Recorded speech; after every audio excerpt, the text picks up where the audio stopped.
बीच हैं बीसी शर्मा जी, देखा जाए तो एनएफआईआर के उपाध्यक्ष हैं और यूआरएमयू के राष्ट्रीय महामंत्री हैं और लाखों लोगों को जो है मार्गदर्शन करते हैं अपनी एसोसिएशन के माध्यम से। सर, हमारे चैनल पे सबसे पहले आपका हार्दिक स्वागत है। देखा जाए सर, 2024 का चुनाव चल रहा है, तमाम राजनीतिक पार्टियां जो है चुनाव मैदान में अपने अपने कैंडिडेटों को जो है भरपूर प्रयास के साथ में जो है चुनाव लड़ा रही हैं। क्या स्थिति है और क्या कहना चाहते हैं इस चुनाव को लेकर?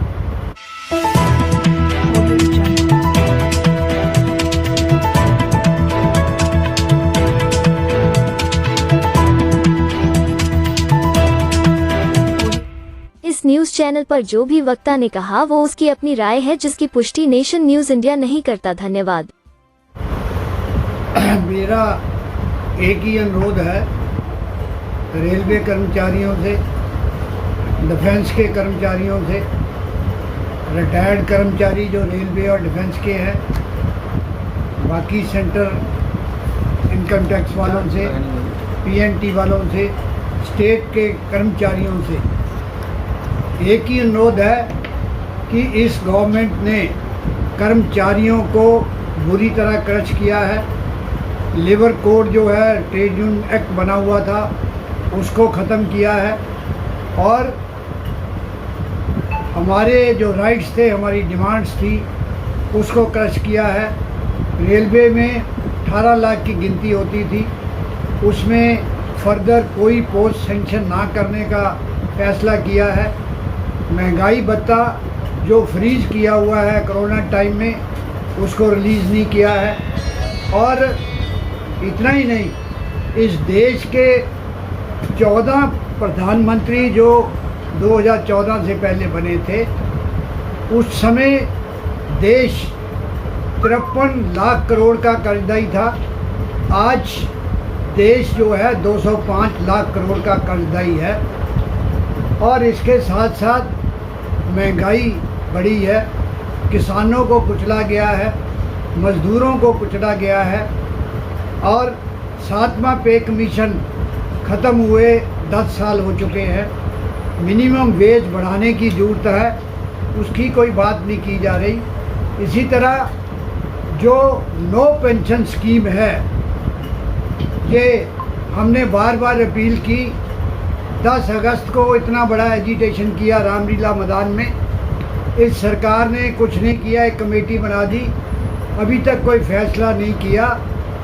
अगर तमाम रेलवे कर्मचारी, रिटायर्ड रेलवे कर्मचारी, स्टेट गवर्नमेंट के कर्मचारी अपना हक लेना चाहते हैं, सिलेंडर की कीमत को कम करना चाहते हैं, महंगाई को कम करना चाहते हैं, रोज़मर्रा की चीज़ों को कम करना चाहते हैं, अभी जो 3 चरण बचे हैं वोटों के, हरियाणा में, पंजाब में, दूसरी स्टेटों में, मेरा सबसे अनुरोध है कि आप जो सत्ता पार्टी बीजेपी, इनको वोट ना दे के ऐसी पार्टी को वोट दे जो कर्मचारियों के हक की बात करे। ये बार बार तमाम युवा साथियों से भी है, किसानों से भी है कि आप इस बात को, अभी मौका है वोट की चोट देने का।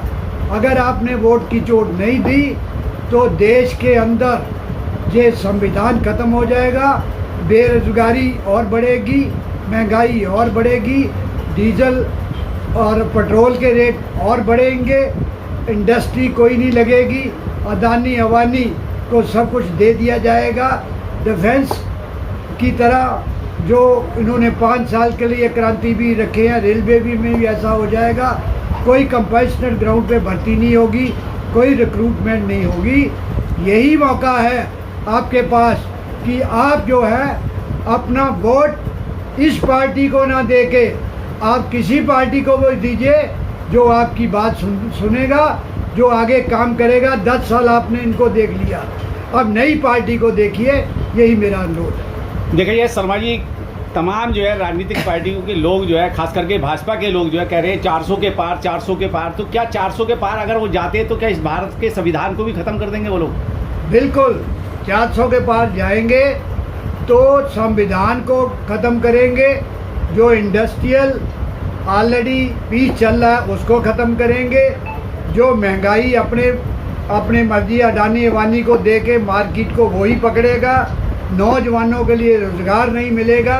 ये 400 पार अगर हो गया तो इस देश जो है फॉरेन कंट्री जो है उसकी तरह गुलाम हो जाएगा, प्रेसिडेंट रूल जहां लागू हो जाएगा, जो इनकी मंशा है। कांग्रेस ने अपना अपना गारंटी कार्ड अभी जो है जारी किया, उसमें जो है बेरोजगारों के लिए पेंशन भत्ते की बात की है, इसके अलावा जो है छोटे लघु उद्योग के लिए लाखों रुपए देने की बात की है, महिलाओं के लिए, उद्यमियों के लिए, सबके लिए जो है कुछ ना कुछ दिया है। तो क्या उस कांग्रेस के गारंटी कार्ड पे भी कुछ कहेंगे?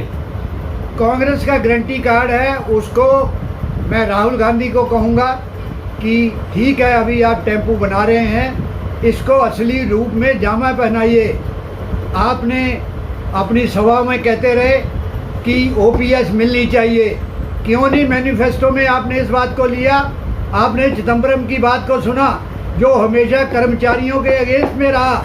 ये कांग्रेस पार्टी को, खड़गे जी से मैं अनुरोध करता हूँ कि ओपीएस की बात को आगे करें। अगर आप 12 लाख रेलवे कर्मचारी, 25 लाख रिटायर्ड रेलवे कर्मचारी, स्टेट गवर्नमेंट के कर्मचारियों की वोट लेना चाहते हैं, तो आप भी जो आपने न्याय पत्र इशू किया है उसको जमली हमें पहचाना है। अब हमें बात नहीं करनी है, असलियत पे आइए और ग्रास रूट के कर्मचारियों को, किसानों को, नौजवानों को आगे बढ़ाइए। सर 400 का जो आंकड़ा लेके चल रहे हैं, मोदी जी की गारंटी 400 पार, लेकिन लोग कह रहे हैं कि अब की बार तड़ी पार। देखिए 400 पार तो तभी बात कर सकते हैं अगर हमें ये है कि किसी की डिमांड की जरूरत नहीं है, तो किसी से मांगने की जरूरत नहीं, बात करने की जरूरत नहीं है। हमने गैप दे दिया, इतना लंबा इलेक्शन कर दिया, हम जो है उस ईवीएम में जैसे मर्जी उसको चेंज कर लें, बदल लें, इसी पे वो 400 कोई बोल रहे हैं, अदरवाइज 400 नहीं आ सकती। अमित शाह गृह मंत्री कहते हैं जब तक ईवीएम हमारे पास है तब तक हम जो है हट ही नहीं सकते, कोई हम हटा ही नहीं सकता, हम 50 साल राज करेंगे। वो ठीक कह रहे हैं कि पहले भी ईवीएम पे जीते हैं वो। हाँ, इसको सुप्रीम कोर्ट को भी संज्ञान लेना चाहिए कि अगर आप जो है इलेक्शन ठीक से साफ सुथरा ट्रांसपेरेंसी से कराएंगे, ईवीएम को कैसे पकड़ना है, सुप्रीम कोर्ट को ये चाहिए ताकि उसके अंदर मिसमैनेजमेंट और फ्रॉड ना हो सके, बदला ना जा सके। तो सही तरह से जो लोगों ने वोट किया है उसका रिजल्ट मिलेगा। शर्मा जी देखा जाए जो है प्रधानमंत्री के मुख्य सलाहकार हैं देवेश राय, जो है वो कहते हैं कि अब हमें संविधान को बदलने की आवश्यकता है इस देश को चलाने के लिए। क्या ऐसे लोगों को भी कुछ जवाब देंगे अपने माध्यम से? देखिए बाबा साहब अम्बेडकर ने जो संविधान बनाया था, समझ सोच के बनाया था। वो संविधान में कोई कमी नहीं, ये जो बदल रहे हैं इन्होंने कई कानून बदले हैं, जो कानून आज के मौजूदा गवर्नमेंट के फेवर में है, आम जनता की फेवर में नहीं है। तो इसलिए इनको संविधान जो है बदलने को रोकना है। तो पब्लिक को इस बात को सोचना पड़ेगा, हम उस पार्टी को वोट दें जो इस देश की अखंडता को, इस देश की एकता को, और जो चीन ने हमारा कब्जा कराया है उसको बरी करा सके, देश के नौजवानों को आगे बढ़ा सके। शर्मा, जिस तरीके से मशीन जो ईवीएम है उनमें बार बार गड़बड़ बताई जा रही है। एक इसका ईवीएम का हमने ला पड़ा था कि कोई भी प्रिजाइडिंग अधिकारी या सेक्टर अधिकारी अपने मोबाइल को ईवीएम तक लेके नहीं जाएगा, लेकिन धड़ाधड़ अधिकारी वहीं अपना गेम खेल रहे हैं और मोबाइल चला रहे हैं। तो क्या ईवीएम सुरक्षित है? और सब जो 20 लाख जो ईवीएम जो आईटीआई के माध्यम से पता लगा 20 लाख ईवीएम गायब हैं, तो उनका भी अभी चुनाव आयोग ने कोई संज्ञान नहीं लिया और ना ही उसके बारे में कुछ बताया जा रहा है। देखिए ईवीएम में अगर चुनाव आयोग ने उसको जो है टोटल ईवीएम की मशीनें कितनी चाहिए वो काउंटिंग करा के जितने कैंडिडेट हैं उनकी नॉलेज में भी आना चाहिए, कितनी मशीनें गई, कितनी मशीनों पे टोटल वोट कितने पड़े, उसको जो जब वोट क्लोजिंग हो कैंडिडेट से उसको एक्नॉलेज कराना चाहिए, कहाँ रख रहे हैं, कहाँ उसकी कस्टडी में रख रहे हैं, उसकी कस्टडी का भी उनके सामने सील होनी चाहिए।